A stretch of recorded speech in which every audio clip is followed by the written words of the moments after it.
Assalamualaikum warahmatullahi wabarakatuh.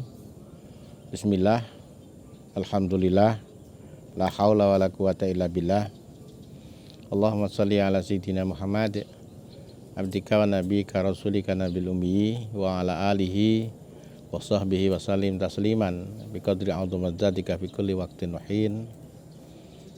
Para santri, wali santri, pemirsa, subscriber, semoga Anda senantiasa di dalam keadaan sehat, lahir dan batin, dimanapun Anda berada. Saya sekarang tengah ada di salah satu pendopo di pesantren modern Al-Amanah. Ini pendopo bentuk limasan, karya kreatif dari Mas Nur Rahman di Kudus, orang muda yang sukses, bekerja sangat keras, penuh kreativitas, sehingga karya-karya rumah kayunya ini tersebar di berbagai penjuru Nusantara. Dan gebyok ini saya dapatkan dari Bapak Haji Mustari di Probolinggo. Kalau Pak Nur Rahman itu di Kudus. Kalau gebyoknya ini juga saya dapatkan dari Abah Haji Mustari di Probolinggo.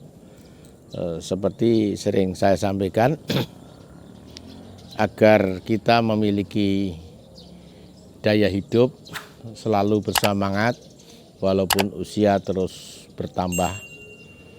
Salah satu diantaranya untuk menjaga daya hidup, semangat, kreativitas adalah hobi. Saya memiliki hobi tanaman, bunga, tanaman buah-buahan. Saya memiliki hobi mobil, senang punya mobil. Ya, walaupun tidak mobil mewah, tapi ada beberapa mobil yang saya suka karena bisa mengantarkan saya pergi untuk memenuhi kebutuhan kita sebagai pribadi dan keluarga. Saya memiliki hobi buku, suka buku. Saya juga memiliki hobi rumah kayu. Nah, ini diantaranya adalah salah satu rumah kayu yang dibangun di pesantren kita. Saya beberapa kali pesan di Abah Mustari yang sudah dipasang di belakang sana. Terus ini pintu gebyok ini dan satu lagi insya Allah hari Ahad akan dikirim ke pondok kita. Dengan itu ketika saya jalan-jalan di pondok, kecuali mendapatkan bangunan-bangunan yang bernuansa modern, ada bangunan-bangunan yang punya nuansa kuno, masa lampau yang mengingatkan kita di masa kecil, sehingga usia yang terus bertambah, kemudian dibantu ingatan di masa kecil, membuat kita seakan-akan menjadi lebih muda, lebih bersemangat, seakan-akan waktu, kesempatan hidup masih panjang.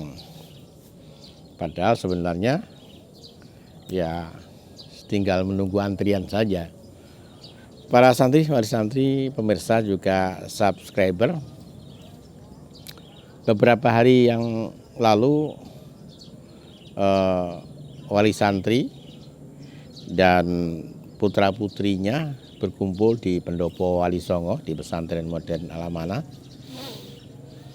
Mereka datang berombongan, bahkan bukan hanya bapak ibu wali santri, tapi juga dengan kakek neneknya, bahkan juga pak leknya, budinya, ya, dan tetangganya bahkan.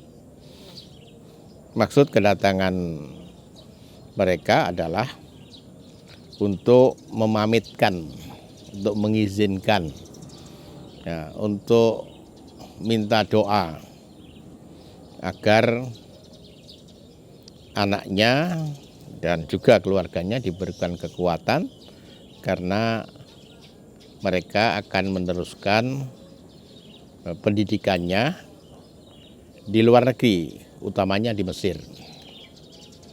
Memang Mesir ini sampai hari ini masih menjadi favorit bagi sebagian santri Al-Amanah. Walaupun sudah mulai ada yang misalnya ke Jerman, ke Cina, ke Jepang, tapi Mesir masih menjadi favorit. Sehingga di Mesir anak-anak kita yang sudah ada di sana sudah menyiapkan semacam pemondokan pertama untuk menyambut santri-santri yang setiap tahun datang, sehingga mereka di Mesir tidak mengalami kebingungan karena sudah disiapkan oleh para alumni yang saat ini sudah ada di Mesir. Kita memang pantas berbahagia karena setiap tahun selalu bertambah alumni pesantren yang meneruskan pendidikannya, baik itu di berbagai perguruan tinggi dalam negeri maupun di luar negeri, ataupun mereka masuk ke pesantren yang lain. Hanya sedikit saja yang mereka langsung terjun di tengah masyarakat, kemudian menjadi pekerja dan seterusnya, sangat sedikit. Menggembirakan, ini berarti motivasi kita, harapan kita terhadap mereka agar tetap berusaha mencari ilmu ini sudah mulai tumbuh di hati mereka, sehingga lebih dari 80% alumni pesantren modern Al-Amanah ini meneruskan pendidikannya di berbagai tempat. Dalam kesempatan ini saya sampaikan pesan-pesan bahwa belajar tentu ada kehalusan untuk berhasil. Tapi kita tahu bahwa tidak semua orang yang belajar di berbagai perguruan tinggi, walaupun mereka kadang-kadang sudah memilih jurusan yang pas, lembaga pendidikan yang pas, perguruan tinggi yang terbaik, ternyata tidak hasilnya tidak sesuai dengan harapan. Agar pendidikan kita berhasil, ini yang pertama adalah benar dan kokohnya niat. Ini yang pertama, benar dan kokohnya niat. Karena niat yang benar membuat perjalanan mencari ilmu itu menjadi perjalanan spiritual, perjalanan yang dinilai fisabilillah, perjalanan yang terus mendekatkan dan memudahkan seseorang untuk masuk surga Allah. Dan niat juga harus kokoh, karena keberhasilan seseorang itu lebih banyak ditentukan oleh kokohnya niat. Niat yang kokoh akan membuka ketidakmungkinan menjadi mungkin, kesulitan menjadi kemudahan. Bermacam persoalan selalu akan muncul solusi. Oleh karena itulah hadis yang disampaikan Rasulullah SAW, innamal a'malu binniyat, ini dikatakan oleh para ulama sebagai sepertiga agama atau bahkan separuh agama. Kalau agama itu dibagi menjadi 3, maka sepertiganya adalah niat. Nah, niat itulah yang kemudian membedakan perbuatan seseorang sekadar perbuatan manusiawi atau perbuatan yang bernilai ibadah. Makan minum bisa menjadi pekerjaan yang natural, manusiawi, tapi dengan niat yang benar, makan minum bisa menjadi ibadah. Tidur, menyapu rumah, berbincang-bincang dengan keluarga, silaturahim, mungkin pekerjaan yang biasa saja. Tapi kalau niatnya benar, itu akan menjadi pekerjaan yang punya nilai di sisi Allah Subhanahu wa Ta'ala. Yang kedua adalah menjaga niat. Mencari ilmu itu tidak pendek. Nabi memberikan isyarat, carilah ilmu dari ayunan hingga liang lahat. Substansi hadis ini adalah mencari ilmu itu panjang, waktunya lama, tulus zaman, waktunya panjang, tidak ada kata berhenti. Nah, ketika dalam perjalanan pasti ada hal-hal yang membuat kita berpaling, yang membuat kita berbelok, baik oleh penampakan gemerlapnya dunia atau karena tipu daya setan.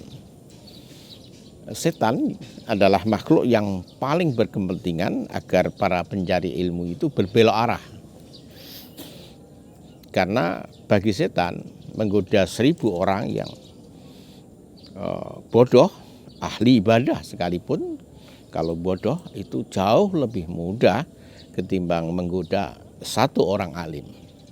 Maka setan sangat berkepentingan agar para santri, para pencari ilmu berbelok arah, berpaling dari niatnya mencari ilmu. Maka seorang pencari ilmu, seorang mahasiswa ketika ingin berhasil, dia harus bisa menjaga niatnya. Apapun yang terjadi, dia harus tetap niat semula. Yang ketiga, harus terus memperbaharui niatnya. Kadang di tahun pertama kita semangat, tapi di tahun kedua kita menjadi kehilangan gairah. Tahun ketiga sudah enggak punya motivasi, sehingga ujian-ujian kita banyak gagal, kita sudah malas mendatangi kuliah, dan ujungnya adalah kegagalan. Maka seseorang harus senantiasa memperbaharui niatnya. Semangat dan motivasi di tahun pertama harus sama pada tahun kedua, tahun ketiga, dan seterusnya. Sehingga dengan energi yang stabil, motivasi yang stabil, para pencari ilmu akan mendapatkan hasil sesuai yang diharapkan. Niat itu seperti menekan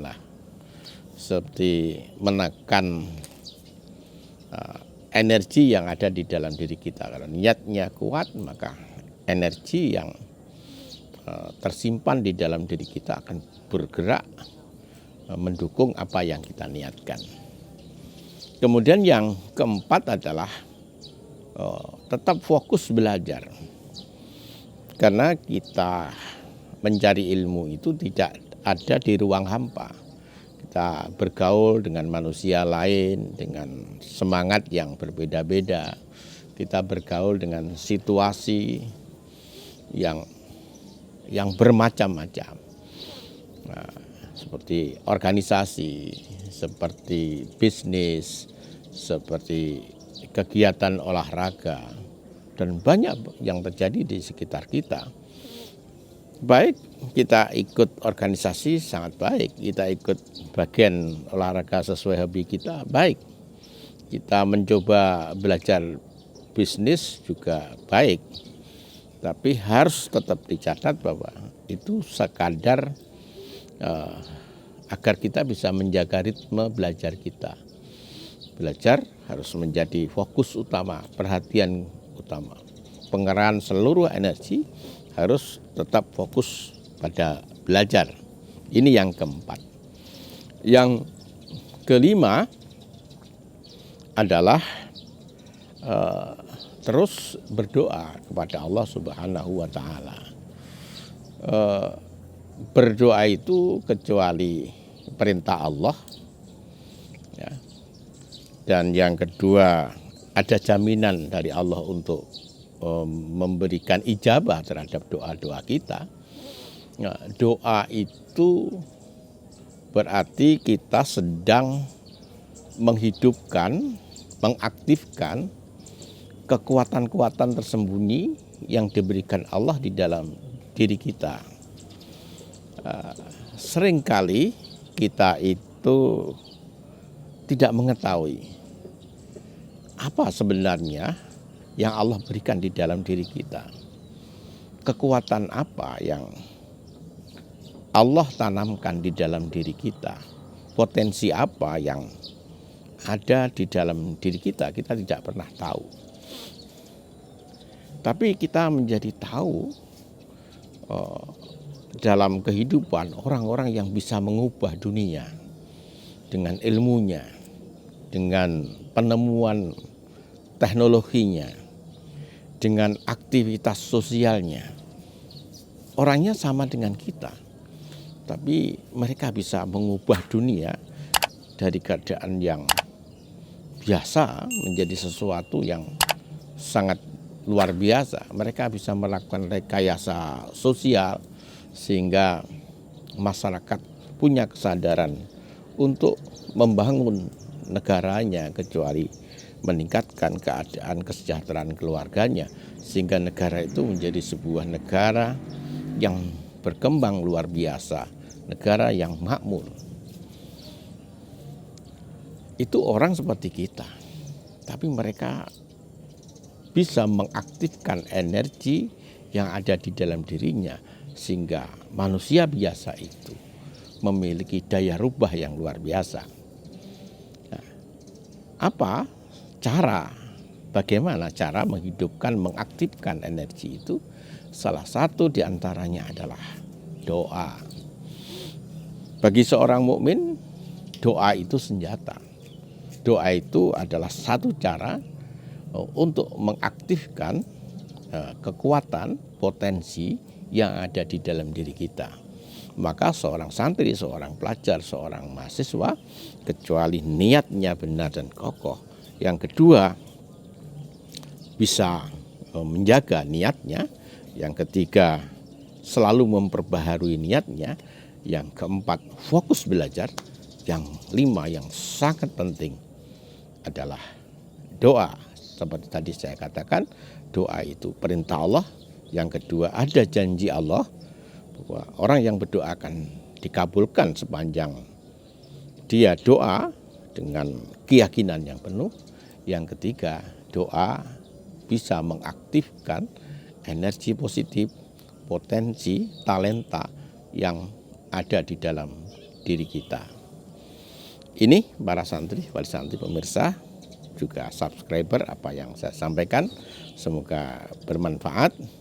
Akhiran kepada seluruh santri yang ada di berbagai perguruan tinggi dan juga sedang ada di luar negeri di Al-Azhar.